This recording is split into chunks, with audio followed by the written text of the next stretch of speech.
पर्यूषण प्यारा सबको जगाने आया। सत्य संदेश मनोहर सबको सुनाने आया। सत्य संदेश मनोहर सबको सुनाने आया। पर्व पर्यूषण प्यारा सबको जगाने आया। पर्व पर्यूषण प्यारा सबको जगाने आया। सुस्ती हटा दो दिल से जिनवाणी सुनो मिलके। सुस्ती हटा दो दिल से जिनवाणी सुनो मिलके। क्षमा का पाठ पढ़ाने पर्व पर्यूषण आया। क्षमा का पाठ पढ़ाने पर्व पर्यूषण आया। सत्य संदेश मनोहर सबको सुनाने आया। जिनवाणी सुनकर अंतर मन ये खोलना। क्या खोया है क्या पाया है कुछ बोलना। जिनवाणी सुनकर अंतर मन ये खोलना। क्या खोया है क्या पाया है कुछ बोलना।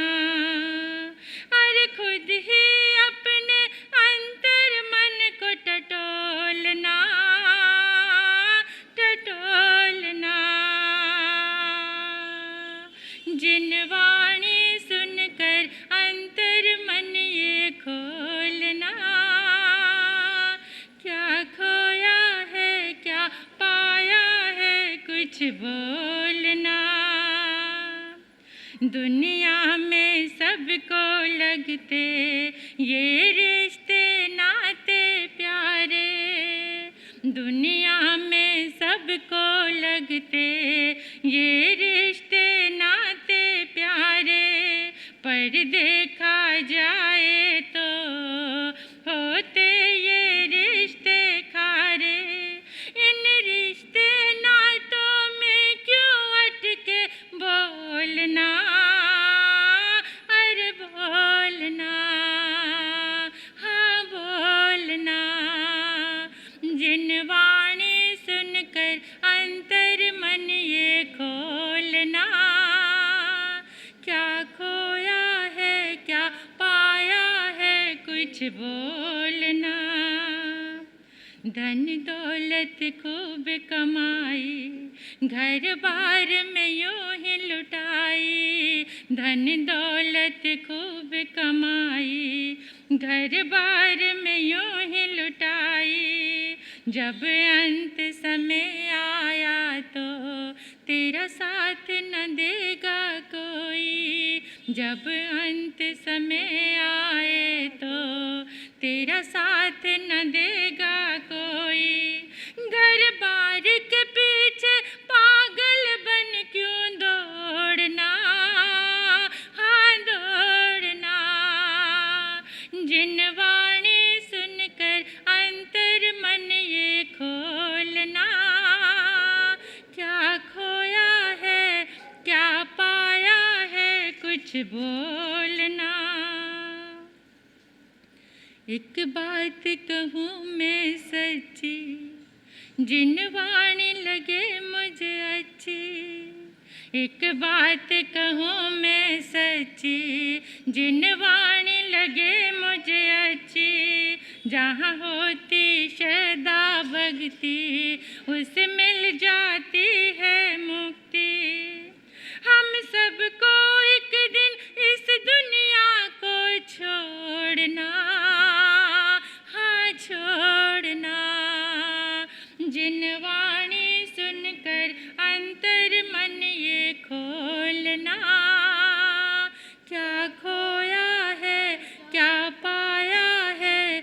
कुछ बोलना।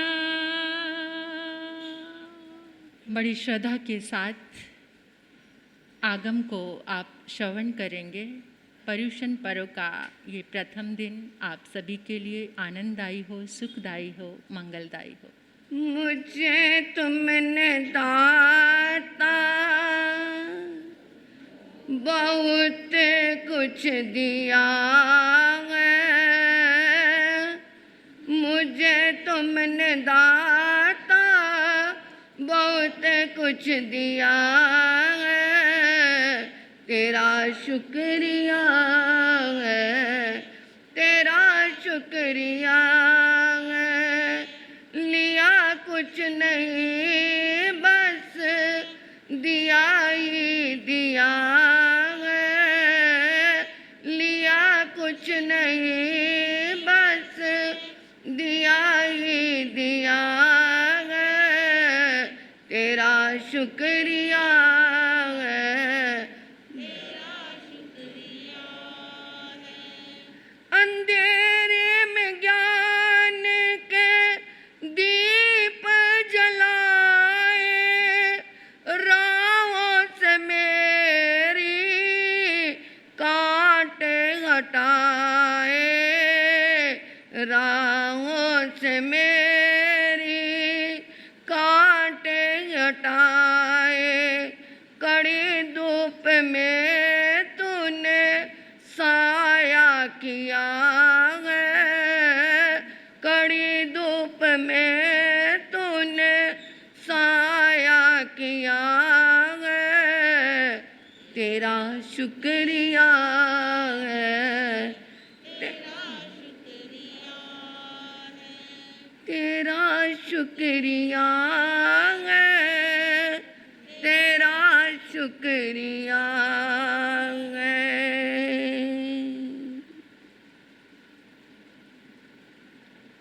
प्रथम आचार्य भगवंत श्री आत्माराम जी महाराज के चरणों में मेरा कोटि कोटि नमन। द्वितीय आचार्य सम्राट श्री आनंद ऋषि जी महाराज के चरणों में मेरा कोटि कोटि नमन। तृतीय आचार्य सम्राट श्री देवेंद्र मुनि जी महाराज के चरणों में हार्दिक हार्दिक नमन। वर्तमान आचार्य भगवंत डॉक्टर शिव मुनि जी महाराज के चरणों में कोटि कोटि नमन। पंजाब परिवर्तनी जैन सितारे हिंद महासती श्री पार्वती जी महाराज के चरणों में अनंत अनंत वंदन। परम विदुषी महासती श्री प्रवेश कुमारी जी महाराज के चरणों में कोटि कोटि नमन।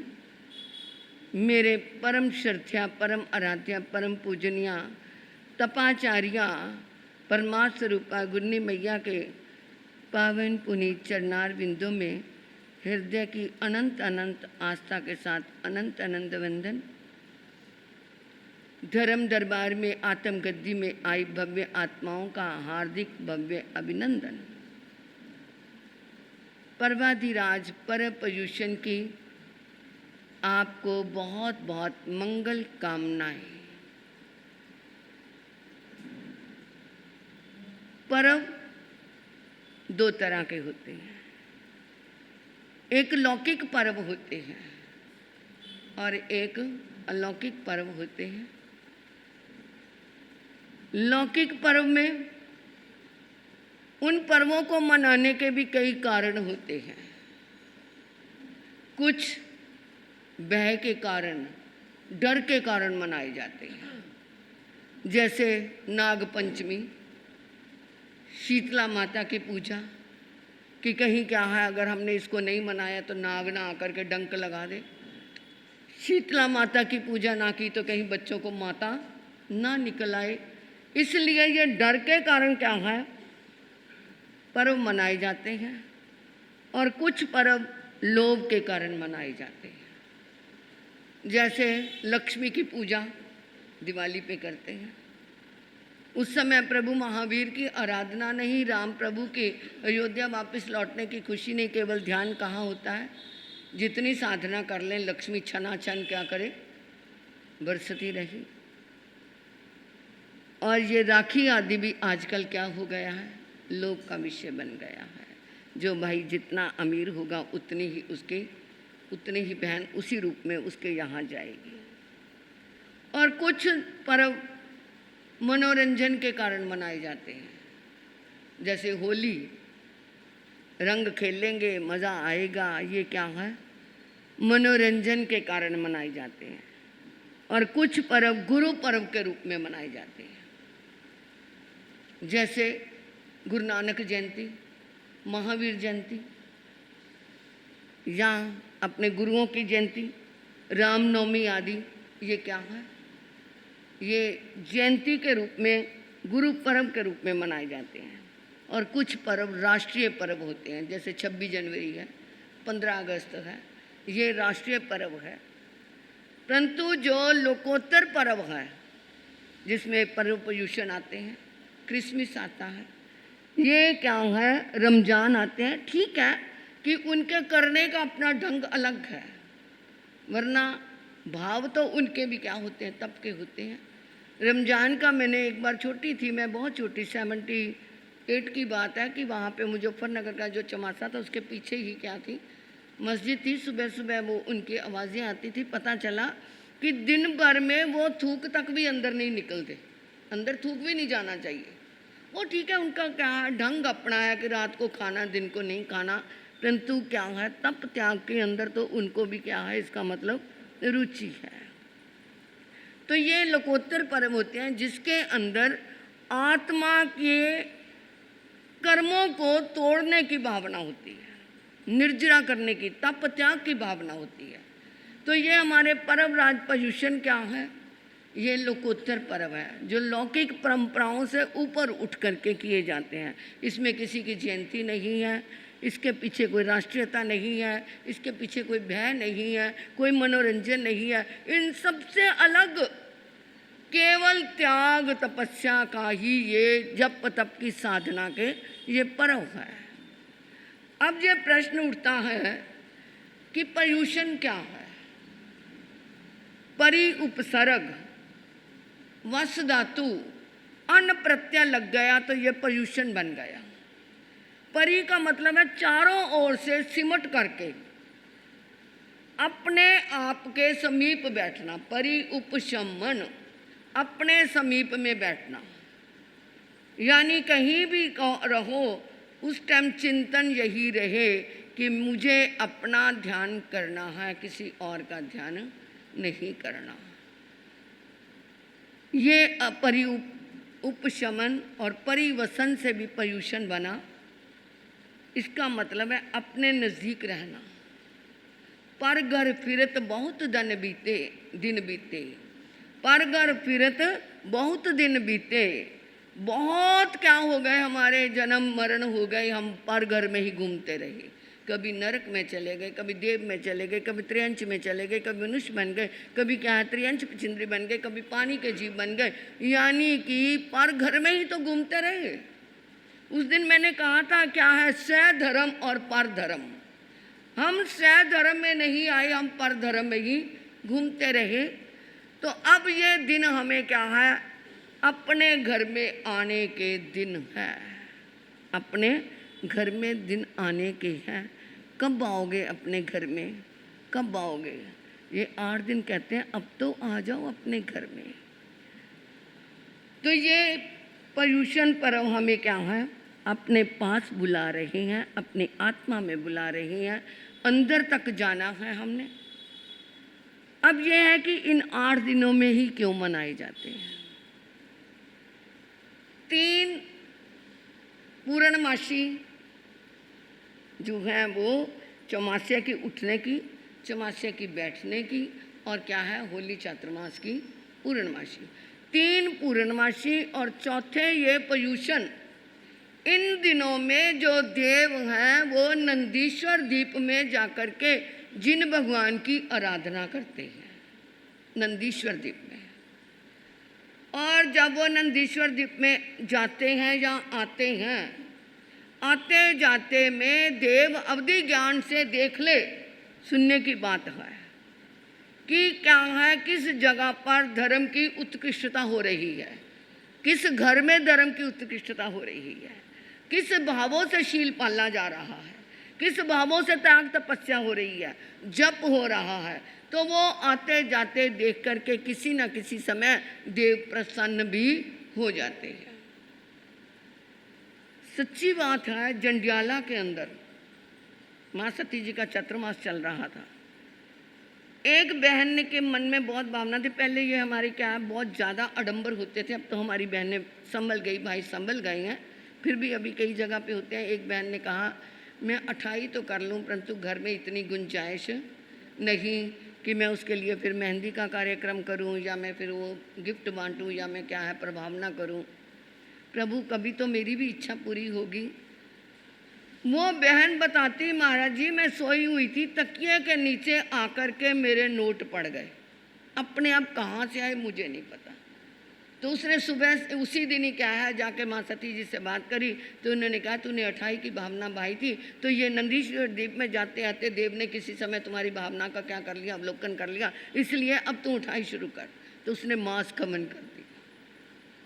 ये क्या है, इसलिए इन दिनों में विशेष आराधना, ये लालच के लिए नहीं करना कि हमारे ऊपर भी देव, अरे देव किसी समय क्यों, त्रिजंबक देव जो होते हैं, 9 प्रकार के त्रिजंबक देव होते हैं, वो 3 टाइम क्या है इस धरती का चक्कर लगाते हैं।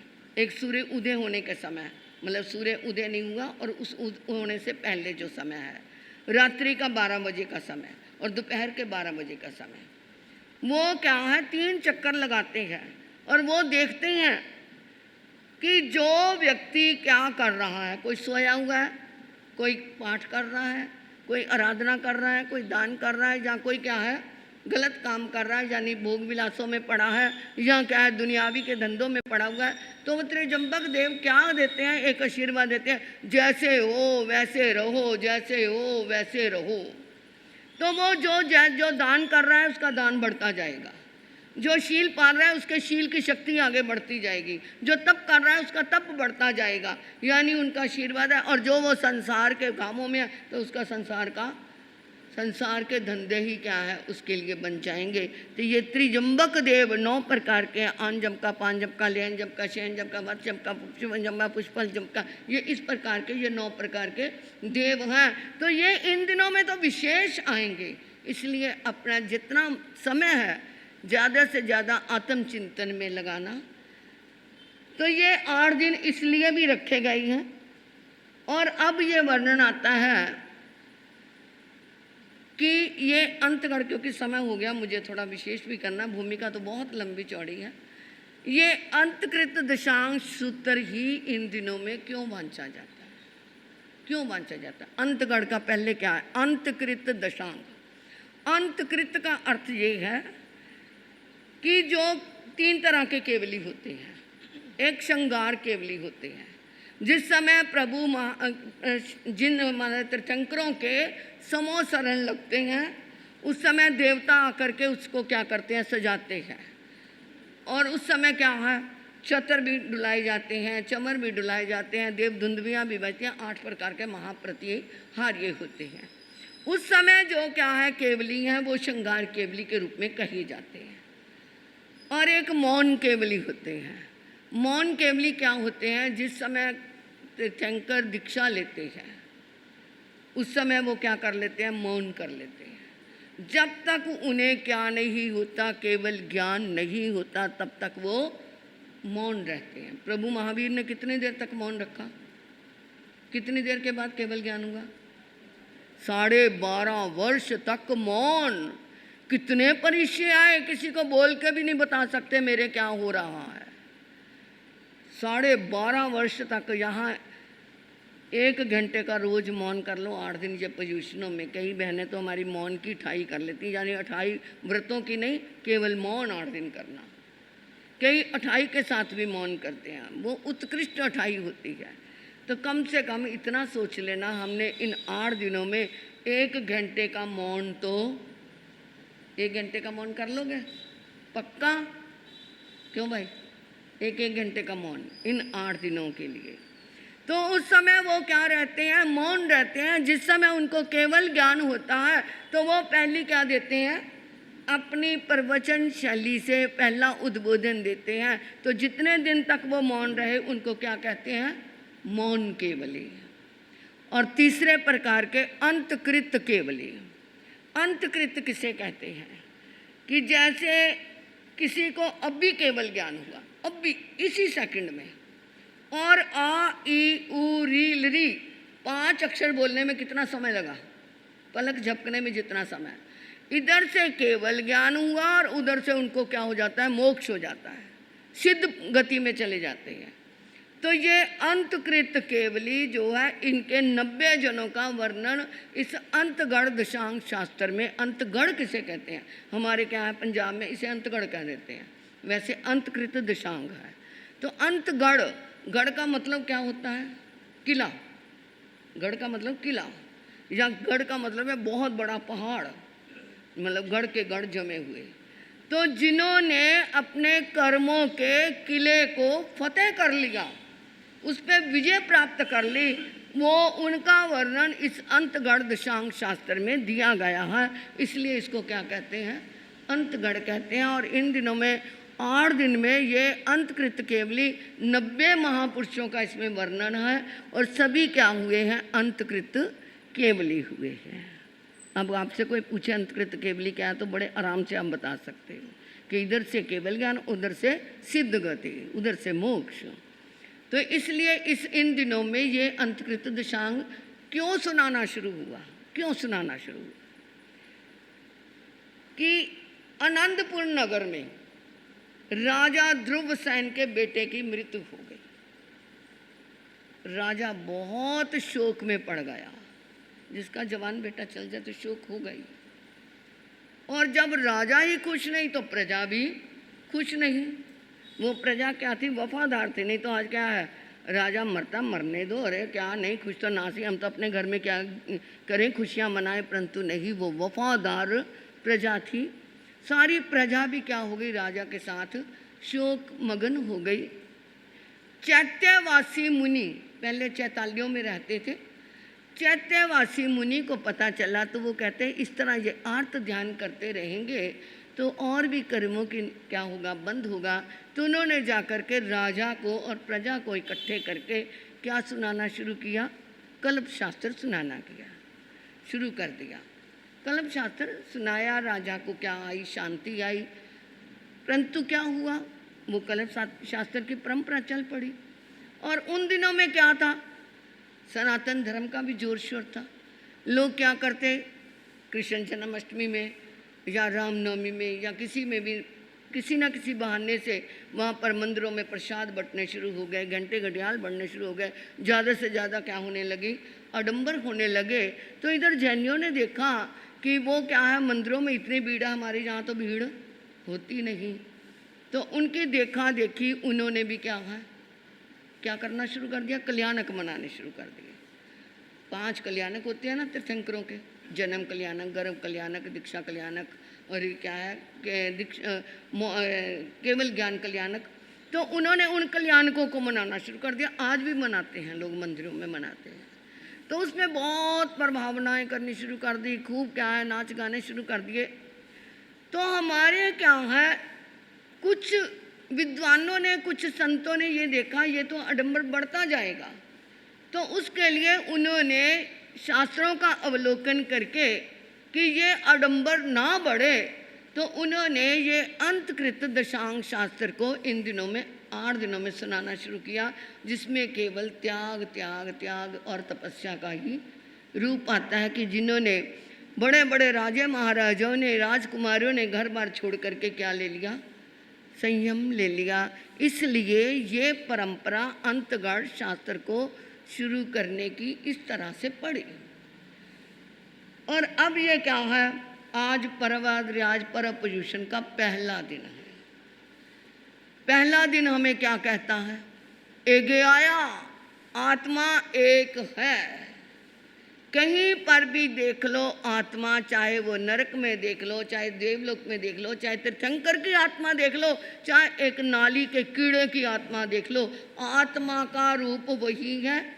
परंतु क्या है, किसी के कर्म ज़्यादा है और किसी के कर्म कम है, परंतु आत्मा का रूप वही है, सद् चिद आनंदमय, सदा रहने वाली, चिरकाल से चली आ रही और आनंद इसका गुण है। परंतु हमने इसे बाह्य दुनिया में इतना उलझा दिया, इसलिए ये हम आत्मा के अंदर के स्वरूप को क्या हो चुके हैं, भूल चुके हैं। और ये आत्मा ही महात्मा है और महात्मा ही क्या बनती है, परमात्मा बनती है। अप्पाचेव दम्भ्य, वो आत्मा जब द्रव्य भाव से ऊपर उठती है तो ये अप्पा सो परमप्पा आत्मा ही परमात्मा बन जाती है।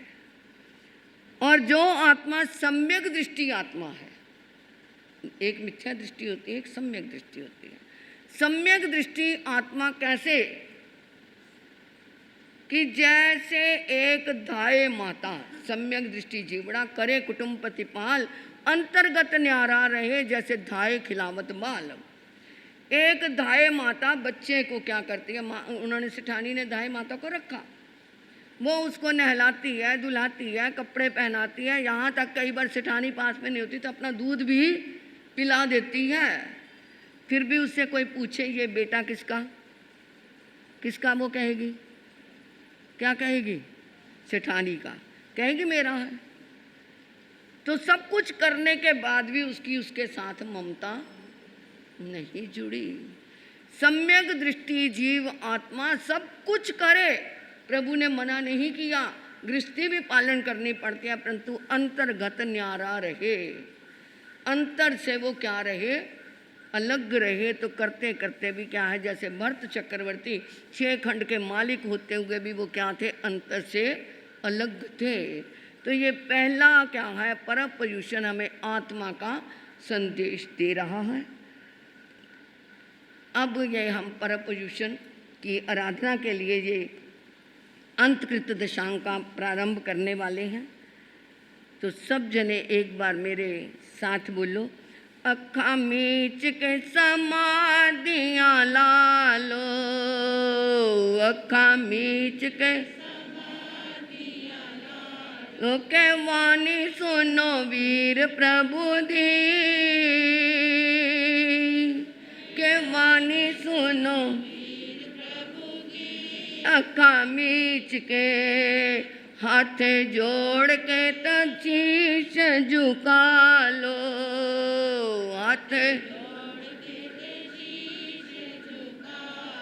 के वाणी सुनो वीर प्रभु दी, के वाणी सुनो जोड़ के, अखा खोल के तो दर्शन पालो, अखा के वाणी सुनो वीर प्रभु दी, के वाणी सुनो,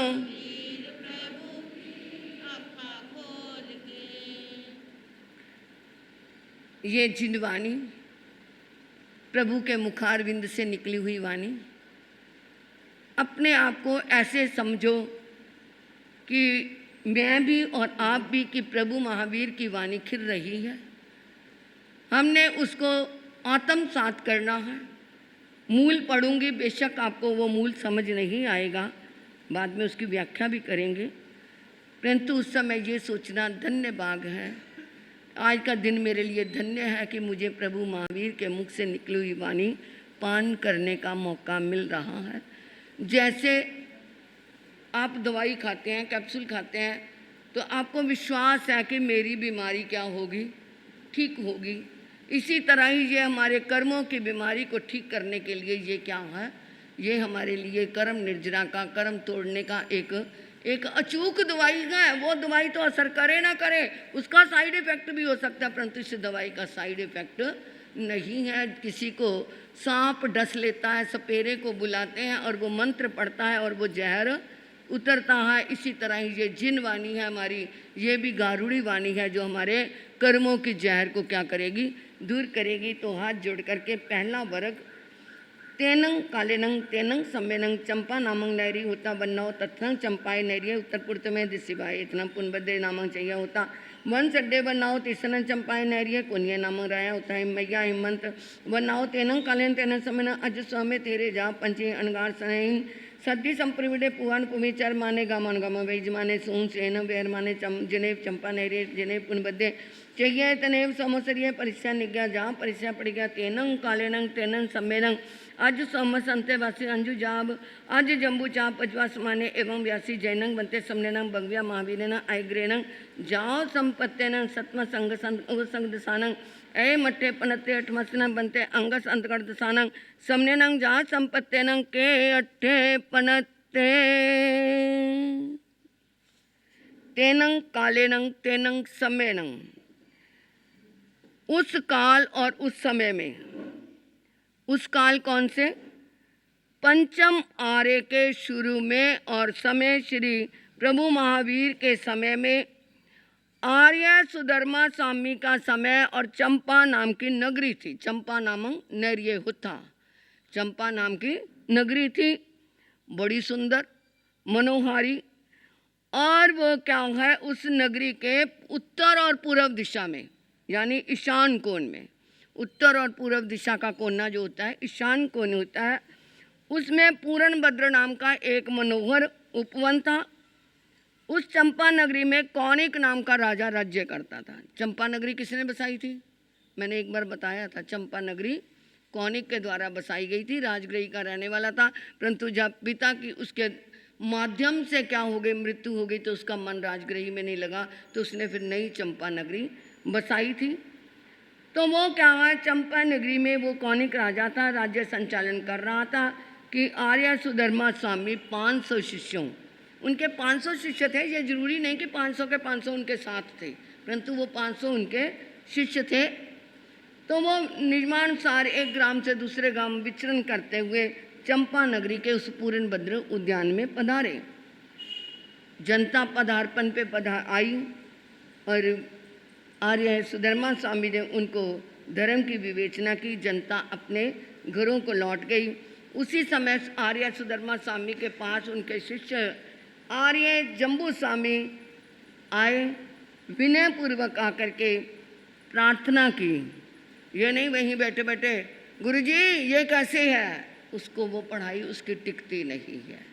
आकर के विनय से आकर के वंदना करके कोई प्रश्न पूछा जाए, उसकी जिज्ञासा का समाधान उसके पास फिर हमेशा के लिए रहता है, क्योंकि विनय ददाती विद्या, विनय ही विद्या को देने वाली होती है।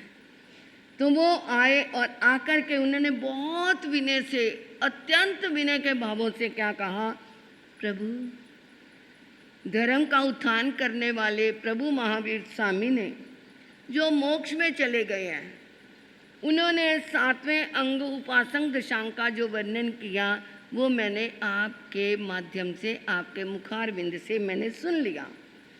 और अब 8वां वर्ग जो 8वां अंग जो है अंतगण दशांग, इसमें किसका वर्णन है, मेरा सुनने को बहुत मन करता है। एवं कल्लु जम्बू समनेनं जा संपत्तेन अठम संग अंतगण दशानंग अठमग्गा पनत्ता जैनंग बनते समनेनं जाव संपत्तेनं अठम संगस अंतगण दशानंग अठमग्गा पनत्ता पणमसनंग बनते वग्गस अंतगण दशानंग समनेनं जाव संपत्तेनं कई अजैना पनत्ता एवं कल्लु जम्बू समनेनं जा संपत्तेनं अठम संगस अंतगण दशानंग पणमस वग्गस 10 अजैना पनत्ता तंजा गोयम समुद्र सागर गंभीरे चेव हुई थिमित्ते ये ऐले कंपिले खल्लु अखोब पस्य नीति भिन्न। उन्होंने कहा, हे जम्बू, प्रभु महावीर ने अंतगढ़ सूत्र के 8 वर्ग फरमाए हैं, ये ध्यान से सुनते रहना। इसके बाद आपसे प्रश्न किए जाएंगे, उनके उत्तर आप इसी शास्त्र में से ही दिए जाएंगे। तो जो सुना याद ध्यान से सुनेगा उससे क्या है, उसको लाभ मिलेगा। तो किसी का भी प्रश्न का नाम आ सकता है, जो आज बताएगा कल को वो उसका नंबर आ जाए तो वो नहीं बताएगा, दूसरा बताएगा, ताकि सबको लाभ मिले और सब ध्यान से सुनेंगे। तो उन्होंने कहा इसमें 8 वर्ग फरमाई गई हैं। और पहले वर्ग में कितने अध्ययन हैं, उन्होंने कहा कि पहले वर्ग में 10 अध्ययन है। गौतम, समुद्र, सागर, गंभीर, समित, अचल, कांपलिय, अक्षोभ, प्रसेन और विष्णु कुमार, इन 10 राजकुमारों के नाम से 10 अध्ययन है। जैनंग बनते समनेनंग जाव संपत्ति न अठम संग संतकर सानक पड़मस मगज दस जैन अपनता तंजा गोयम जा विनु पड़मसनंग बनते जैन संतकर सानक समनेनंग जा संपत्ति न के अट्टे अपनते एवं कल जम्बू तेनंग कलन तेन समयनंग वारा वैगे नैर्य नामंग नैर्य होता दुवाल समझो विनाय यामा नव जोने विचिन्ना धन वही मई निमाया चामिकार गार पगारा नाना मणि पंचक मनंग मिशीसिया परिमंडिया सुरम्मा अलकापुरी संकासा पमुदिया पखेलिया पचकांग देवल बुआया पसादिया दर्शनिजा अभिरुआ पड़ी रुआ। तो प्रभु पहले वर्ग के पहले अध्ययन में विष्णु कुमार जो है, इनमें से उन्होंने कल पहले अध्ययन का क्या वर्णन किया है? तो उन्होंने कहा चौथे आरे अरहंत अरिष्णेमी प्रभु के समय में द्वारिका नाम की सुंदर नगरी थी। कौन सी नगरी? द्वारिका, जिसकी लंबाई 12 योजन यानी 48 कोस लंबी और उसकी चौड़ाई 9 योजन यानी 36 कोस चौड़ी थी। 48 कोस की लंबी और 36 कोस की चौड़ी थी। और उसकी रचना कुबेर देव ने एक ही दिन में कर दी थी। और उसके चारों तरफ क्या था? एक परकोटा था, बहुत बड़ी दीवार थी।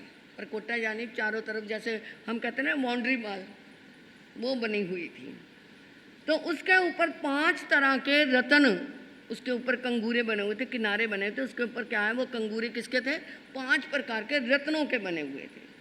और द्वारका नगरी क्या है, बहुत क्या देवलोक के समान वो दर्शक थी, लोगों का चित्त हरण करने वाली थी, सुंदर थी। और उसका नाम द्वारिका क्यों पड़ा? क्योंकि जो द्वारिका नगरी थी उसके चारों तरफ क्या थी? एक नदी, चारों तरफ नदी थी। और वो द्वारिका का क्या है, वो प्रतिबिंब पानी में पड़ता था, क्योंकि जब वो आसपास नदी है उस पानी में उसका प्रतिबिंब पड़ता था। तो वो उस द्वारिका के 2 चित्र नजर आए, एक तो वो द्वारिका, दूसरा उसका प्रतिबिंब। इसलिए द्वय आरिका, 2 प्रकार का उसका दर्शन होना, इसलिए इसका नाम क्या पड़ा? द्वारिका पड़ा। तो ये क्या है, अपना द्वारिका नाम को बिल्कुल 16 ने सिद्ध कर रही थी। अब उस द्वारिका नगरी में 30 नंग 12 भैया नैरिय भैया उत्तर पुरुष में दिशी भाई एतनंग रेवय नामक पंचवय होता वन्नाओ तत्नंग रेवय पवे नंदन मने नामक जाना होता वन्नाओ सुरप्रिय नामक जखायतने होता पुराने सेनंग एगेनंग वन संडेनंग प्रिकित्ते अशोक वर पाइवे तत्नम वारावैय नैरिय कन्ने नामक वासुदेवा राया परिवेशे मैया राय वर नाओ तेनंग तत् समुद्र विजय प्रमुखानंग दसनंग दसारानंग बलदेव प्रमुखानंग पंचनंग महावीरानंग पजुना प्रमुखानंग अदुठानंग कुमार कोड़िया सम प्रमुखानंग सठिय दुदंत सियनंग महिषन प्रमुखानंग छप्पनाय बल मग्ध साहसियनंग वीर सेन प्रमुखानंग एक विसाय वीर साहसियनंग उप सेन प्रमुखानंग 16 राय साहसियनंग रूपनीय प्रमुखानंग 16 देवी साहसियनंग अनंग सेना प्रमुखानंग अनेगानंग गण्य साहसियनंग अनेसिंग चा बहुअंग ईश्वर जाव सत्यवाहनंग 12 विजय नरिय अद बरहस यह सिमंत आय समर्थस आहाय बच्चा जा बिरई। और उस द्वारिका नगरी के ईशान कोण में एक रैवत नाम का पर्वत था। उस पर्वत पर एक नंदनवन नाम का क्या था? बगीचा था। सुरप्रिय नाम का एक यक्ष का बहुत प्राचीन एक मंदिर हम आज कह देते हैं, उस समय यक्षायतन कहते थे। तो उसके चारों तरफ क्या है? विशाल जंगल ही जंगल था। और उस जंगल में क्या है? अशोक वृक्ष लगे हुए थे। ऐसा जंगल नहीं जिसमें कांटे कटीले हों, अच्छे अच्छे वृक्ष थे वहाँ पर। और उस द्वारिका नगरी में किसका राज्य था? कृष्ण वासुदेव का। और कृष्ण वासुदेव 3 खंड के मालिक होते हैं। उनकी कैसी रिद्धि होती है, कैसी वो 3 खंड में क्या क्या उनके पास होता है, आज तक आपको नहीं पता होगा। उनके पास क्या होता है कि 3 खंड के मालिक, समुंदर बुझे तो क्या है? बड़ा।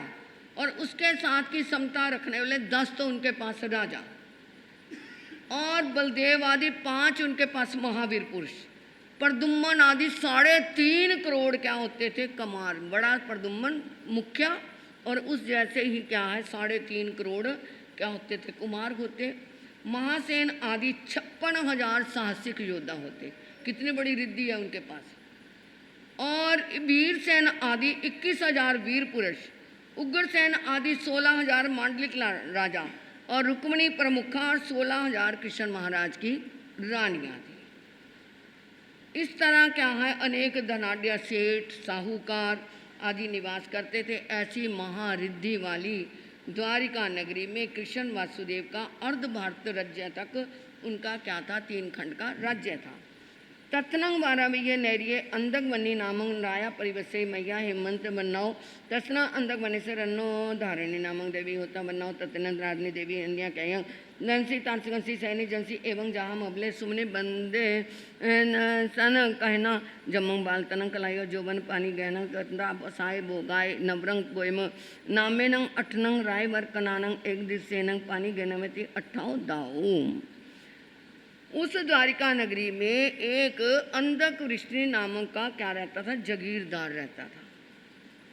और उसके धारणी नामक क्या थी, रानी थी।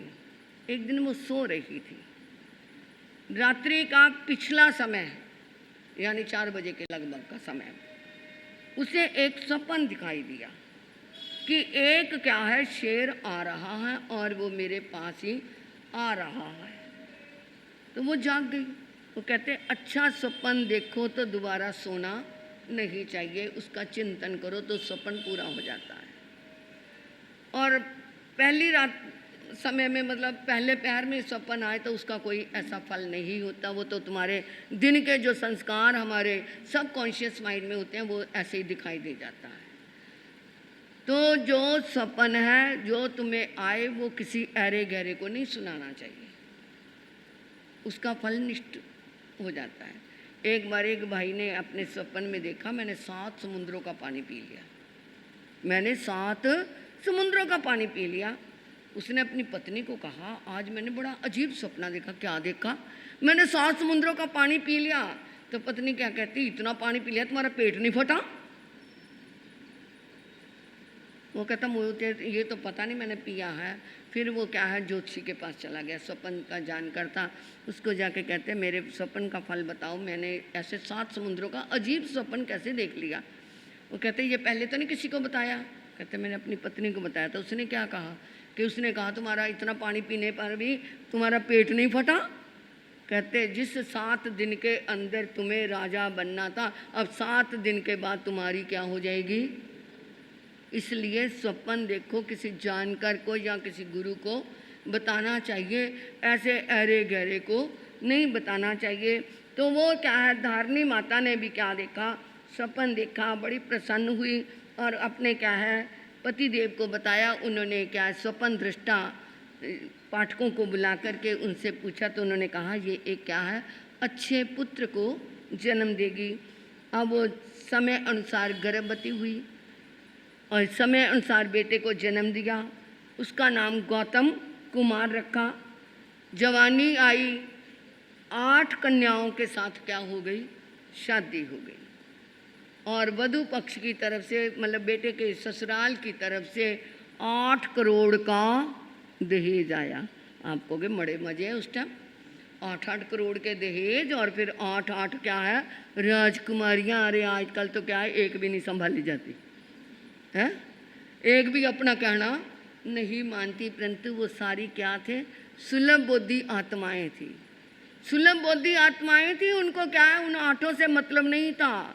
आगे आप सुनोगे कि कैसी वो क्या है सुलभ बुद्धि। हलुकर्मी जीव थे, वाणी सुनी और क्या है कल्याण के रास्ते पे चल पड़े। और यहाँ पर तो क्या है बड़े बड़े आचार्य, हमारे भगवान जैसे आचार्य भी आपको कितना कुछ सुना के गए। किसी ने क्या है दीक्षा लेने की भावना, भाई आया मन में दीक्षा ले लें, किंतु वो तो क्या थी हलुकर्मी आत्माएं थी। एक बार सुना और मन में वैराग्य आ गया।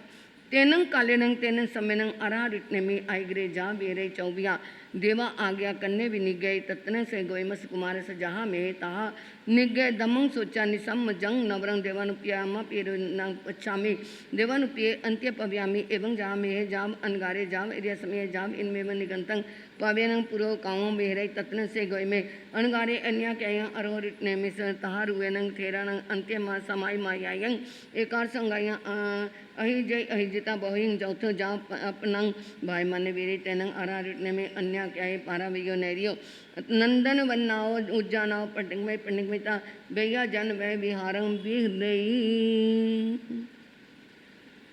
और उसी समय इधर से वो क्या है 8 कन्याओं से उनकी शादी हुई, वो अपने महलों में रह रही हैं कि उधर से क्या है रिश्ते में भगवान का क्या है विचरण करते करते द्वारका नगरी के बाहर बगीचे में क्या हो गया पदार्पण हो गया। सूचना मिली, जनता बरसाती नदी की तरह दौड़ पड़ी, प्रभु के क्या करने हैं, दर्शन करने हैं, प्रभु की वाणी सुननी है।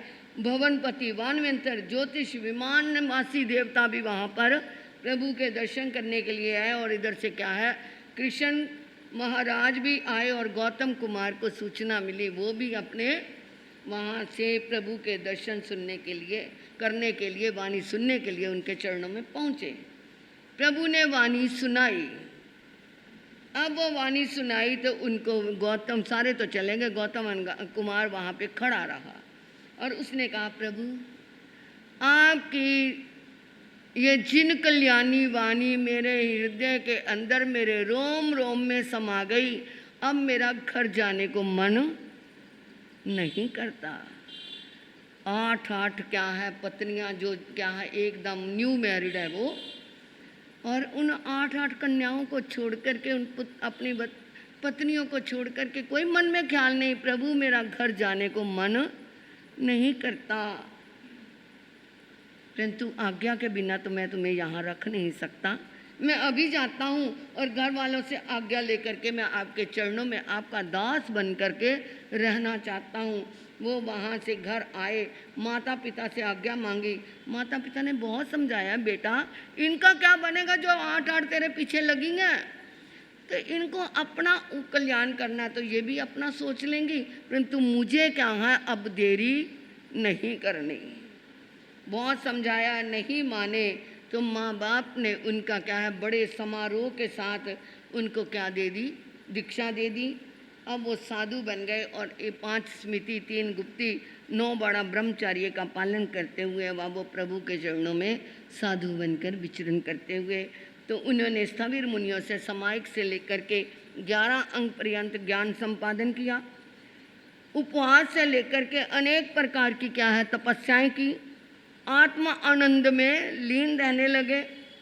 और कृष्ण में भगवान एक दिन द्वारिका के नंदन वन से विहार करके अलग अलग प्रांतों में वो क्या है जा रहे हैं, वो तो अन्यत्र पधार गए। तेनंग कालेनंग तत्तेनंग से गोयमे नगारे अन्य क्या ही जने अरारिटने मितने उगचे उगचता एवं अरंगरिटने मितिक्तो ऐन पैन क्रे क्रे वंदे नमस्ते नमस्ता एवं व्यासी स्वामी ने मत तुबे अबनुनाय समाने मासियां बिकुम परिमं उसंग पुजिता ने रहते एवं जहाँ खंडो तहा बारस भिक्षु परिमाओ भाषे भाषिता गुण रहना भी तबो कमंगते एव भाषे निरम शेषं जहाँ खंडो तहा चिंते तहा उच्चई तहा थेरे सद्दी संतुंज दुरागे मासियाय सलेनाय बारस मासियाय परिताए जाप सिद्धे। एक दिन वो गौतम अनगार ने प्रभु के चरणों में आकर के 3 बार तिक्तों के पाठ से वंदना की और वंदना करके कहा प्रभु मेरी इच्छा है मैं मासिक भिक्षु परिमा तप करूं, जैसे तुम्हारे मन को शांति है वैसे करो, माँ परिबंधक रहे उसके लिए देरी मत करना। इस प्रकार गौतम अनगार ने प्रथम परिमा से, बाद में ये वर्णन आगे आएगा परिमा क्या होती है, भिक्षु परिमा क्या होती है। अभी मैं आपको संक्षेप में यह कि उन्होंने भिक्षु की परिमा क्या है, पहली से लेकर के उन्होंने 12वीं तक आराधना की, गुण रतन तपस्या की आराधना की और उसने प्रभु से क्या है आज्ञा ली कि प्रभु मैं शतरंजय पर्वत पर जाकर के संथारा करना चाहता हूँ जैसे तुम्हारी आत्मा को शांति हो। क्योंकि प्रभु तो केवल ज्ञानी थे, वो जानते थे इसका उद्धार ऐसा ही है। आज हमारे पास कोई हमारा छोटा आके पूछे तो हम उनको ऐसे निश्चय से नहीं कह सकते, क्योंकि हमारे पास तो क्या है, मति ज्ञान भी नहीं है। तो हम तो उसकी सुख सुविधा देखते हुए कि ये क्या है, इसकी तबीयत ठीक नहीं, इसको नहीं करना, या कैसे करना है, तो वो परंतु प्रभु तो जान नहीं जानते, वो आज्ञा दे देते थे, क्योंकि वो अपने अंतर के ज्ञान से देख लेते थे। तो वो क्या है, अपने स्थविर मुनियों को साथ लेकर शत्रुंजय पर्वत पर गए, 1 महीने का संथारा किया और अंतिम समय में सर्व कर्मों को नष्ट करते हुए उनको केवल ज्ञान की प्राप्ति हुई, और साथ ही क्या हो गया, उनको मोक्ष प्राप्त हो गया। इस तरह वो मुक्ति में पधार गए। बोलिए गौतम अनगार की। एवं कल्लु जम्बू समनेन जाम संपत्ति अठम संग अंतकर्षान पड़मस अजैनस ऐ मठ्यपनते एवं जहाँ गोयमस तहाँ से सा बन्नी पिया धारनी माता समुद्र सागरे गंभीरे थिम्ये ऐले कंपिले अखूबे पसे नई बिनु है ए एक गमा पड़मो बग्गो 10 अजैना पणतहा। इस तरह हे जम्बू, प्रभु महावीर ने अंतगढ़ सूत्र के पहले वर्ग के प्रथम अध्ययन में ये वर्णन किया है, और दूसरे अध्याय में समुद्र कुमार का, सागर कुमार का, संगंभीर का, समित का, अचल कुमार का, काम्पलीय का, अक्षोक कुमार का और प्रसेन और विष्णु, इस तरह ये क्या है, कुमारों के नाम से इनके क्या है, ऐसे एक एक अध्ययन है। जिस तरह सारा वर्णन गौतम कुमार का जन्म हुआ, फिर उनकी दीक्षा ली, फिर उन्होंने संथारा किया, गुंडतन तपस्या की, सबका वर्णन ऐसा ही है। इस तरह और परंतु इनके क्या है, इन नवों के पिता का नाम बन्नी और माता का नाम धारनी था। ये सारे क्या है, भाई थे। इनका ये पहला वर्ग, परंतु दूसरा बहुत छोटा है, और आगे हमने अपने सूत्र को भी क्या है, क्रम अनुसार बढ़ा, अपने 8 दिनों में पूर्ण अच्छे ढंग से हो जाएगा। तो आज ये द्वितीय वर्ग भी बहुत छोटा है। जैनंग बनते समनेनंग जहाँ संपत्ति पड़मस वगसाई मठे पनते दोचसनंग बनते अंतगढ़ दसानंग समनेनंग जान संपत्ति कई जैनापनता एवं कलु जम्बू समनेनंग जान संपत्ति अठ जैनापनता तंजा अखूब सागरे खलु समुद्री हिम्मत अचल नामे धरणय पूर्णीय भी अभिचंदे जे अभिठय तेनंग कालेन तेनंग समयनंग 12 बिगे नैरिय बन्नी पिया धारनी माया जहाँ पड़मो बगो तहाँ सवे 8 जैना गुण रैन तबो कमो 16 मासाएं परियाओं से तुंजे मास्याय स्नेहनाय जाओ सिद्धे एवं कल्लु जम्बू समने नंग जाओ संपत्ति न 8वां संघस 2 वगल ऐ मठे पनते। तो अब उन्होंने फिर प्रार्थना की, जम्बू स्वामी ने आर्य सुधर्मा के स्वामी के समक्ष कि प्रभु जो आपने अंतगढ़ सूत्र का प्रथम वर्ग सुनाया, मैंने सुना, मेरे मन में अब दूसरे वर्ग सुनने की इच्छा जागृत है। तो उन्होंने कहा है, जम्बू दूसरे वर्ग में अक्षोभ, सागर, समुद्र, हिम्मत, अचल, धरण, पूर्ण, अभिचंद, ये 8 अध्यायों का वर्णन है। दूसरे वर्ग में कितने? 8 अध्ययन है। और अरिष्टनेमी भगवान का वहाँ पे पदार्पण, अंधक ऋषि नामक का जागीरदार, धारणी नामक रानी, और उनके अक्षोभ, सागर, समुद्र, हिम्मत, अचल, धरण, पूर्ण, अभिचर्य, ये 8 बेटे, 8 ने प्रभु अरिष्टनेमी भगवान की वाणी सुनी और उन्होंने दीक्षा ली। और ये गुण रतन समस्तर तप, अनेक प्रकार की घोर तपस्याएं, इस तरह 16 साल तक क्या किया, दीक्षा चरित्र पालन किया और अंतिम समय में मोक्ष को प्राप्त हुए। जिस प्रकार गौतम कुमार का वर्णन है, इसी तरह ही इनका भी 8 का ऐसा ही वर्णन है। तो धन्य है वो माँ जिसके 8 लाल दीक्षा ले लें और वो माँ अपने आप को, उसकी कुक्षी क्या होगी, रतन कुक्षी होगी।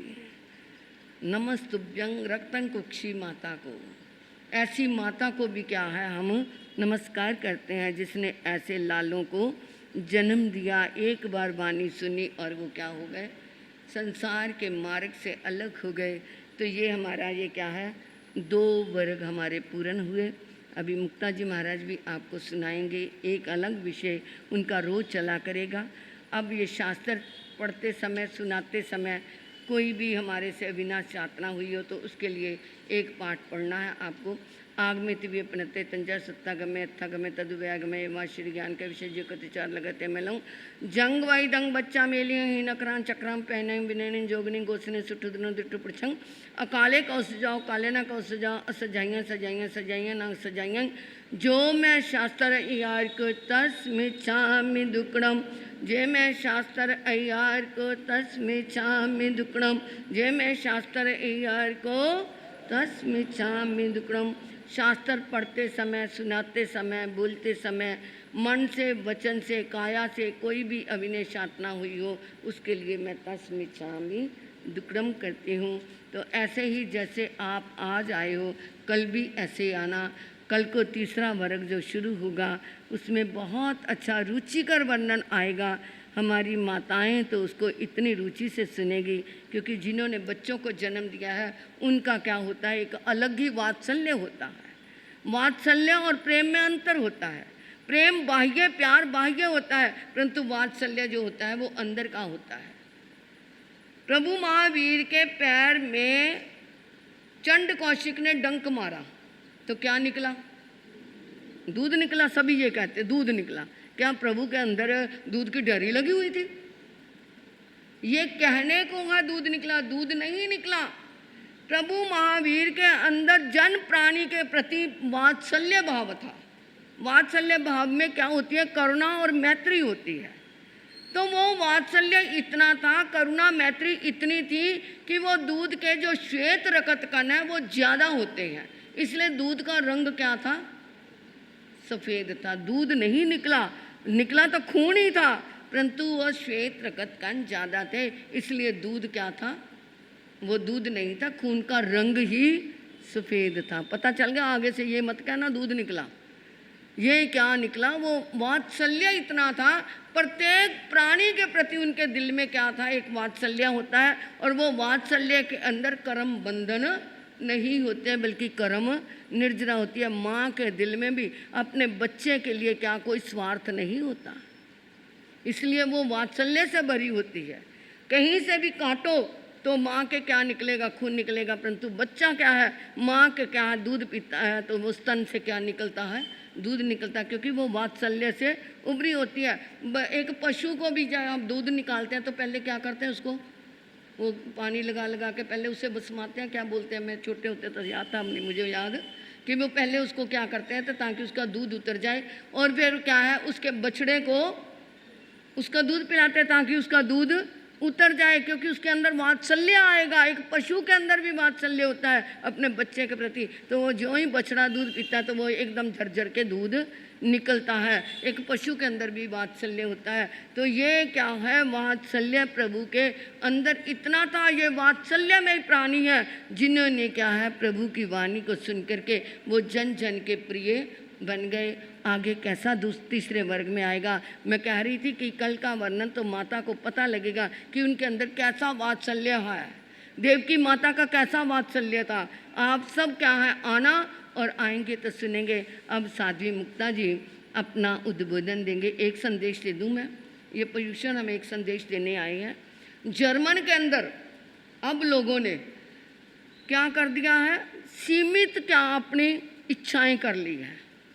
वो कहते हैं ये ज़्यादा फ्रिज, ये ज़्यादा टीवी, ये क्या है, बाहर की गाड़ियाँ, ये क्या है, कुछ नहीं। जितना खाने में आए उतना ही हम लेंगे, जितना पहनने में आए, कोई लग्जरी सामान नहीं लेना। कुछ लोगों ने, जर्मन के लोगों ने ये मात्रा अपनी बनाई है कि जिसमें क्या है, हमारे आत्मा को सुख मिल रहा है, यानी कि श्रावक की वृत्ति जैसे होती है, ऐसी भावना उन्होंने की। और वो उसके लिए उन्होंने कहा कि अगर हमारी प्रोडक्शन ज़्यादा हो जाएगी, ज़्यादा गाड़ियाँ बनेंगी, ज़्यादा क्या है सामान होगा, तो लोग फिर खरीदेंगे नहीं, तो उनको वैसे दुख होगा। इसलिए जितना लोगों की ज़रूरतें हैं उतनी ही प्रोडक्शन करेंगे, उतना ही वो खरीदेंगे। एक जर्मन जैसे लोग भी क्या हो गए, जागरूक हो गए। और हम क्या हो रहे हैं? थोड़ा सा विदेशियों से भी क्या सीख लो, ये शिक्षा सीख लो कि हमने भी कम से कम, ज़्यादा नहीं तो इन 8 दिनों में तो क्या कर लो, मर्यादित जीवन जी लेना। इसके लिए आपको बहुत बहुत धन्यवाद। सभी आचार्य भगवंतों की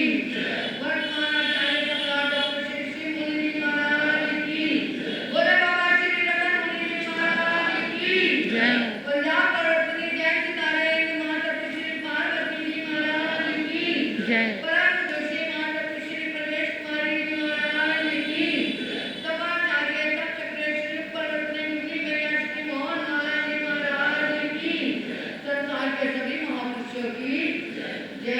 गरुड़ी नमो नियताय नमो सिद्धाय नमो ऐराय नमो विद्याय नमो लोहितंसावनं चैता आरमार्थन चक्रवर्ती के लिए संति संति करे हुए सत्संग मंत्रन श्री चितारी मंगलम अरियंता मंगलम चिता मंगलम तारो मंगलम श्री कृष्ण मंगलम चितारी कुमार यंता कुमार चिता कुमार तारो कुमार श्री कृष्ण मंगलम चितारी शरणम पद्यामि रंति शरणम पद्यामि चित्ते शरणम पद्यामि साधु शरणम पद्यामि देवी रत्न धर्मो शरणम पद्यामि अरिहंता निका शरणा सुधा निका शरणा साधु निका शरणा देवी दुर्गा देवम का शरणा ये चार शरणे दुख करने और शरणागति हुए जो का प्राणी करे